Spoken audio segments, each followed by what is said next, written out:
Well, the court found otherwise, and it's really curious to me. Actually, it's quite alarming that you haven't read the opinion, because your agency is listed in this opinion. The federal court looked at volumes of evidence over months of litigation, and they determined, among other things, that if the allegations made by the plaintiffs, the states in this case, are true, and hold on, the preliminary injunction was granted against your agency, sir, and other Biden administration agencies, including the DOJ and FBI, the court said it involves the most massive attack against free speech in United States history.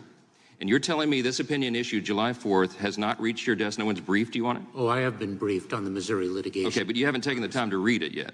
Congressman, no, hold on. Have you read it or not?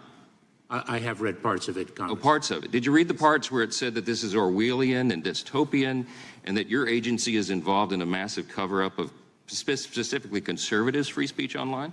Congressman, the Cybersecurity and Infrastructure Security Agency is not involved in such conduct. Okay, well, the court found otherwise, and you stand here under oath and you give us these answers that we know are not true, because this is demonstrably untrue.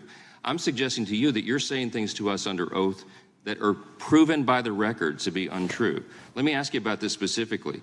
CISA was created to, we call it the Misinformation and Disinformation Subcommittee of CISA. Are you familiar with that?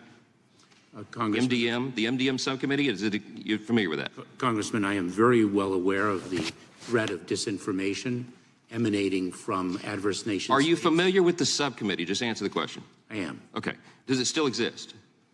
Congressman, are you speaking of the... Does the MDM subcommittee still exist? I would have to get back to you on that. Okay. All right. Kind of a big deal in your agency. I'm kind of shocked that you don't know the answer to that. Can you define what misinformation is? Congressman, misinformation is false information that is disseminated to... Excellent. Who determines what is false? Congressman, our focus... No, who determines what is false in your agency? If you're going to pull something off the internet and collude with a social media platform to make sure Americans don't see it, who determines what's false? Congressman, we don't do that. That's not true. That is not true. That is not what the